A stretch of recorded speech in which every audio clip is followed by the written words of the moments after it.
Tangy kofta with rabdi ఈ dish కోసం కావాల్సిన ఇంగ్రీడియంట్స్ ఒకసారి చూద్దాం. ఇది డ్రై ఫ్రూట్ మిశ్రమం. ఇందులో ఏంటంటే 5 రకాల డ్రై ఫ్రూట్స్, దాంతోపాటుగానే ట్యాంగీనెస్ కోసం పచ్చి మామిడి తురుము కలిపి పెట్టుకున్నాం అనమాట. దీంట్లో ఏమేమి ఉన్నాయో కూడా తర్వాత చెప్తాను. ఆ మిశ్రమం, దాంతోపాటు ఇది డౌ. ఇందులో పన్నీరు, కోవా, ఇంకా కొద్దిగా మైదా పిండి వేసి కొద్దిగా నీళ్ళు చల్లుకొని ఒక మెత్తటి డౌ లాగా రెడీ చేసుకున్నాం అనమాట ఇది. అలాగే రబడీ కోసం పాలు, గార్నిషింగ్ కోసం పిస్తా, టేస్ట్ కోసం అంటే ఫ్లేవర్ కోసం ఇలాచీ, అలాగే రబడీ కోసం కొద్దిగా కోవా, ఇంకా పంచదార. ఇవి ఇంగ్రీడియంట్స్. రైట్ మ్యామ్, మీరు ఇప్పుడు దాదాపుగా ఒక 5,000 మందిని చూస్తూ ఉన్నారని చెప్పి అన్నారు. యూజువల్లీ మీరు ఈ కలెక్షన్ ఏ విధంగా ఉంటుంది? పిల్లలు మీ దగ్గరికి ఎలా వస్తారు? వాళ్ళని ఎలా చూస్ చేసుకుంటారు మీరు?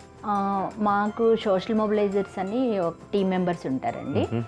సోషల్ మొబిలైజర్స్ అంటే వెళ్ళి సిటీలో ఏ ఏరియాస్లో ఈ పిల్లలు ఉంటారు, అంటే ఆదరణ లేని పిల్లలు ఉంటారు అనేది వాళ్ళు ఐడెంటిఫై చేస్తారు. సో ఆ పిల్లల్ని ఐడెంటిఫై చేసిన తర్వాత వాళ్ళని తీసుకెళ్ళి మనము సిడబ్ల్యూసి దగ్గర ప్రొడ్యూస్ చేయాలన్నమాట. ప్రొడ్యూస్ చేసి వాళ్ళు బ్యాక్గ్రౌండ్ అదంతా కూడా ఒకటి రిపోర్ట్ ఉంటుంది.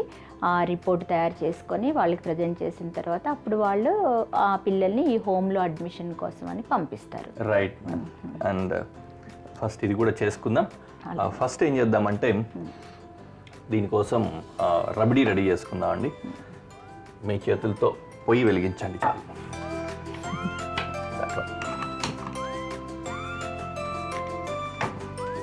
ప్యాన్ పెట్టుకొని ఇందులో పాలు వేసుకుంటున్నా.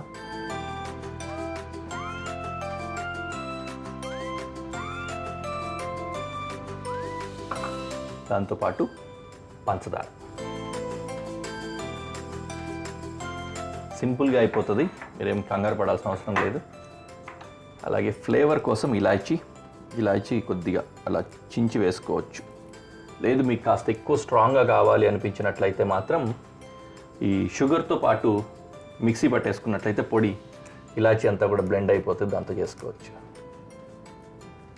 ఇప్పుడు పిల్లల్ని ఎంత ఉన్నవాళ్ళైనా ఎంత లేని వాళ్ళైనా వదులుకోవడానికి ఇష్టపడరు. నిజంగానే లేని పిల్లలైనా కూడా సరే వెళ్ళి మీరు అడిగినప్పుడు, మీకు సంబంధించిన వాలంటీర్స్ వీళ్ళు వెళ్ళి అడిగినప్పుడు వాళ్ళు ఒప్పుకుంటారా? అంటే ఇప్పుడు మనం వెళ్ళగానే వాళ్ళతో మాట్లాడగానే పంపించరండి వెంటనే. అయితే మనం వాళ్ళతో ఒక పరిచయం అనేది పెంచుకొని, ర్యాపో పెంచుకొని, పిల్లలు స్ట్రీట్ మీద ఉంటే ఎలాంటి ప్రాబ్లమ్స్ వస్తాయి, తర్వాత ఎందుకు వాళ్ళు ఒక సురక్షితమైనటువంటి ప్రదేశంలో ఉండాలి అనేది పిల్లలకి చెప్తాము, అలాగే తల్లిదండ్రులకు కూడా చెప్తాము. తర్వాత ఆల్రెడీ మా హోమ్స్ రన్ అవుతున్నాయి, అక్కడికి తీసుకొచ్చి కూడా చూపించి అట్లా వాళ్ళు ఒప్పుకున్న తర్వాత మేము ఎవరిని కూడా బలవంతంగా తీసుకురామండి.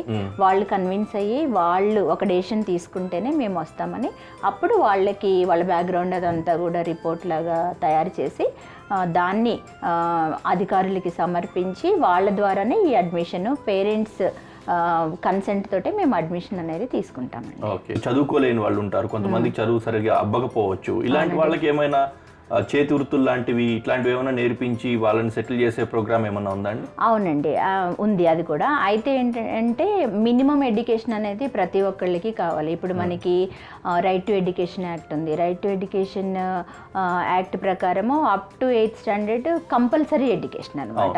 సో అది ఆ పిల్లలకి అది అందేలాగా, తర్వాత మేమేంటంటే అట్లీస్ట్ 11th 12th వరకు కూడా ఈ పిల్లలు మెయిన్ ఎడ్యుకేషన్ అనేది కంప్లీట్ చేయాలి. ఒక 50 మంది పిల్లలు ఒక హోమ్లో ఉన్నారంటే ప్రతి ఒక్క చైల్డ్కి కూడా వాళ్ళ ఇష్టాలు ఏంటి, ఏ కెరీర్లో వెళ్ళాలనుకుంటున్నారు, దాని ప్రకారమే మేము వాళ్ళకి ఎలాంటి సపోర్ట్ కావాలి, స్పోకెన్ ఇంగ్లీషు, తర్వాత ఈవెన్ కంప్యూటర్ స్కిల్స్, తర్వాత కెరీర్ కౌన్సిలింగ్ సెషన్స్ కూడా ఉంటాయన్నమాట ఆఫ్టర్ 10th 12th.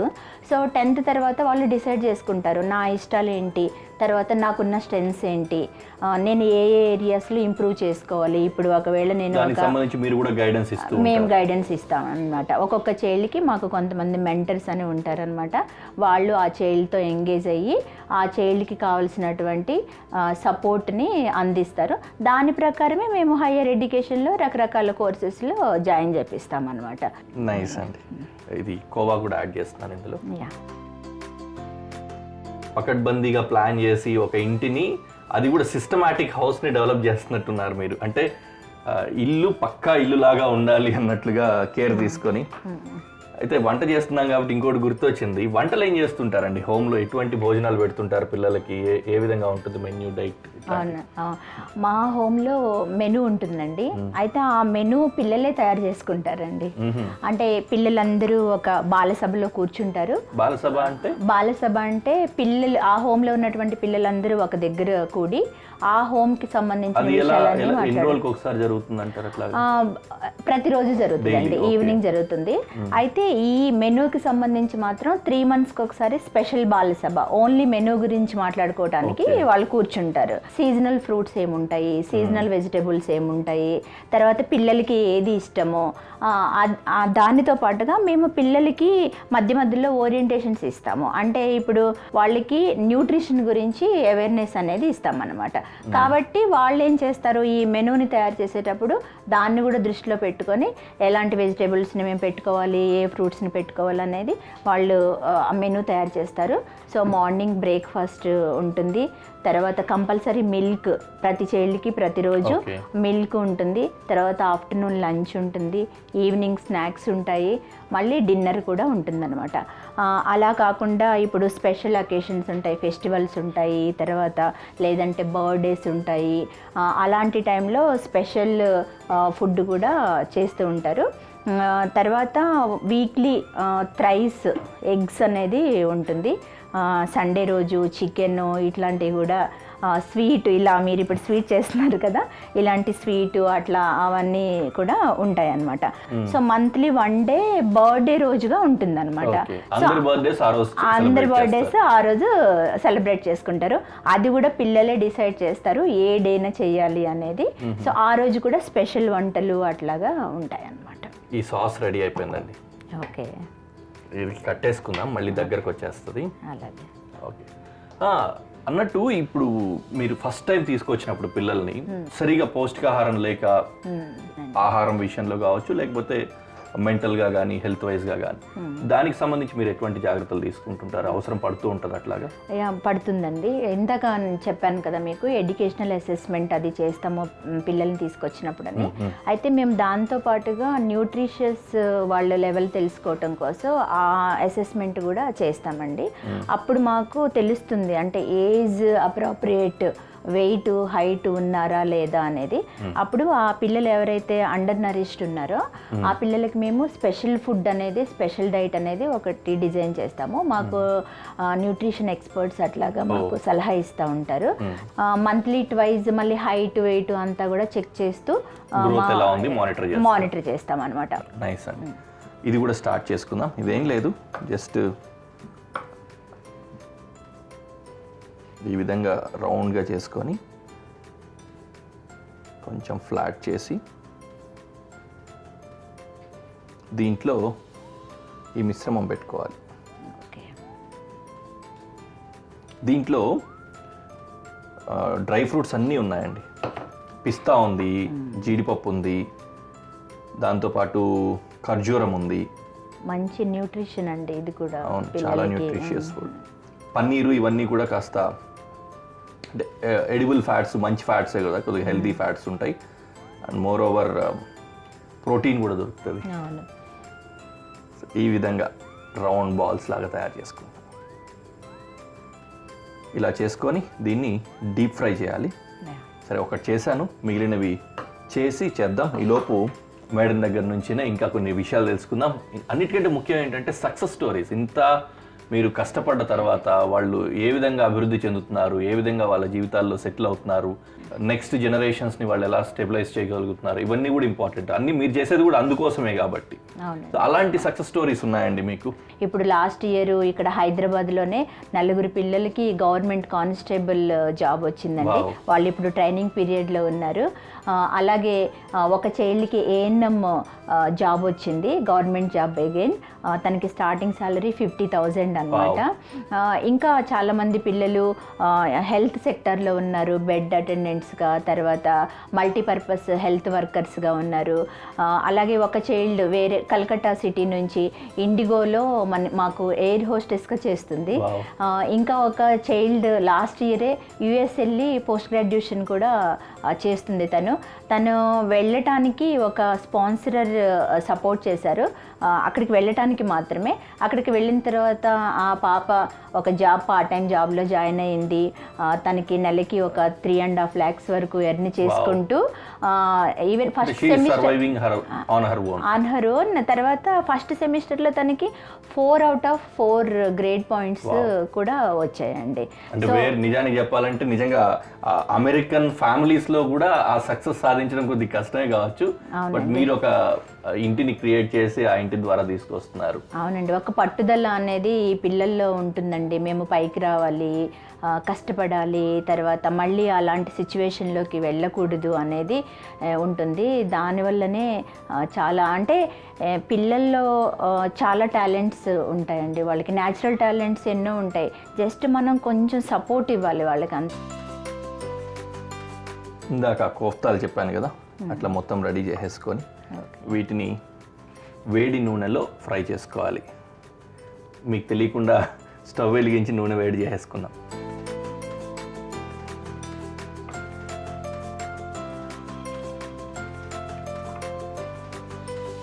మీ పిల్లలు వంటలు కూడా చేస్తుంటారండి? చేస్తారండి. అంటే మాకు సమ్మర్ క్యాంప్స్ అని జరుగుతూ ఉంటాయి అన్నమాట. సమ్మర్ టైంలో మేము లైఫ్ స్కిల్స్ ఎడ్యుకేషన్లో భాగంగా కొంతమంది ట్రైనర్స్ని తీసుకొచ్చి వంట రకరకాల కొన్ని వంట ప్రోగ్రామ్స్ పెట్టి వాళ్ళకి అందులో కూడా రావాలి కదండి స్కిల్. సో అవి నేర్పిస్తూ ఉంటాము. బేకింగ్ అది కూడా నేర్చుకుంటూ ఉంటారు.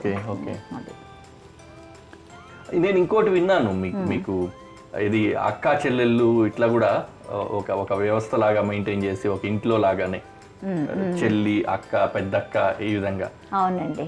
అదేంటి ఆ కాన్సెప్ట్ ఏంటి మీది? మాకు సిస్టర్స్ కమిటీస్ అని ఒక కాన్సెప్ట్ ఉంది. అందులో భాగంగా ఒక చిన్న ప్రైమరీ ఏజ్ గ్రూప్ చైల్డ్, తర్వాత మిడిల్ ఏజ్ గ్రూప్ చైల్డ్, అలాగే పెద్ద చైల్డ్ అనమాట 14 years అట్లా 13 years ఉన్న చైల్డ్, వీళ్ళు ముగ్గురు కలిపి ఒక కమిటీ, సిస్టర్స్ కమిటీ అంటారు. వాళ్ళు ఆ సిస్టర్స్ వాళ్ళలో మధ్యలో వాళ్ళు హెల్ప్ చేసుకుంటూ ఉంటారు.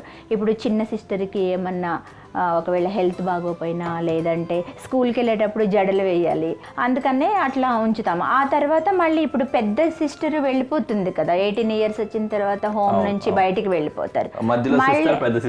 మధ్యలో సిస్టర్ అప్పుడు పెద్దగా అవుతారు అనమాట, ఇంకొకళ్ళే యాడ్ అవుతూ ఉంటారు. సో అట్లా ఈ సైకిల్ కొనసాగుతూ ఉంటుంది. వాళ్ళ మధ్యలో కూడా బంధాలు పెరుగుతాయి. వాళ్ళు హోమ్లో నుంచి బయటికి వెళ్ళిపోయిన తర్వాత కూడా మాట్లాడుకుంటూ ఉంటారు. సో అది సిస్టర్స్ గ్రూప్ కాన్సెప్ట్ అండి. ఇది రెడీ అయిపోయింది, చూస్తున్నాం కదా, గోల్డెన్ బ్రౌన్ కలర్లో వచ్చేంత వరకు అలా కుక్ చేసుకొని తర్వాత ఈ రబడీలో వేసి సాతే చేసుకుంటాం, అంటే కలుపుకుంటాము. ఈ అవుటర్ షెల్ ఏదైతే ఉందో దీనికి సాల్ట్ కానీ షుగర్ కానీ ఉండదు, జస్ట్ సాస్తో వచ్చే ఆ స్వీట్నెస్సే టచ్ అవుతుంది. ఇలాంటి కిడ్స్ మీ దగ్గర వచ్చి నేర్చుకొని చదువుకొని వాళ్ళు కూడా వాళ్ళ లైఫ్లో సెటిల్ అయిన తర్వాత మళ్ళీ హోమ్కి రిటర్న్ వచ్చి పిల్లలతో మాట్లాడడం, వాళ్ళకున్న ఎక్స్పీరియన్స్ని షేర్ చేసుకోవడం, ఇలాంటివి జరుగుతూ ఉంటాయా? ఇప్పుడు మేము ఏం చేస్తున్నామంటే ఈ పెద్ద పిల్లల్ని ఒక ఆలమ్నై, రెయిన్బో హోమ్స్ ఆలమ్నై నెట్వర్క్ లాగా మేము ప్రతి సిటీలో చేస్తున్నాం అనమాట. వాళ్ళంతా ఒక దగ్గరికి వచ్చి అసలు వాళ్ళు ఎలాంటి ఫీల్డ్స్లో సెటిల్ అయ్యారు అవి మాట్లాడుకోవటము, తర్వాత వాళ్ళకున్న లైఫ్లో ఛాలెంజెస్ బయటకు వెళ్ళిన తర్వాత అవి కూడా మాట్లాడుకోవటము, తర్వాత మళ్ళీ హోమ్కి వచ్చి వాళ్ళు రోల్ మోడల్స్ లాగా, సో వాళ్ళ లైఫ్ ఎక్స్పీరియన్సెస్ని హోమ్లో ఉన్న పిల్లలకి షేర్ చేసుకోవడం ద్వారా ఈ పిల్లలు కూడా మోటివేట్ అవుతారు కదా. సో అట్లా వచ్చి మీట్ అవుతూ ఉంటారు అనమాట. ఆ హోమ్కి కొంత వాళ్ళ అంటే డొనేషన్ కూడా ఇచ్చి వాళ్ళ వంతుగా సపోర్ట్ చేయటం అనేది కూడా జరుగుతుందండి. ఫండ్స్ అది ఓకేనా అండి, మీకు బాగానే వస్తుంటాయి, పర్వాలేదా? లేకపోతే ఫండ్స్ అనేది ఛాలెంజెస్ ఉన్నాయండి చాలా. ఒకవేళ ఫండ్స్ తక్కువ ఉన్నా సరే మేము మినిమల్ ఫెసిలిటీస్ తోటి హోమ్ని అయితే రన్ చేస్తాము. తర్వాత ఫెసిలిటీస్ని వాళ్ళకి అందించేలా చేస్తాము. ఈ ఫండ్ రైజింగ్ అది ఎలా చేయాలి ఏంటి అనేది కూడా మేము ఆ ప్రోగ్రామ్స్ని కూడా చేస్తూ ఉంటాం అన్నమాట. నైస్ మా, చక్కటి స్వీట్ కూడా రెడీ అయిపోయింది కదా, ఇది కూడా ప్రెజెంటేషన్లో పెట్టి ఎలా ఉందో చూద్దాం.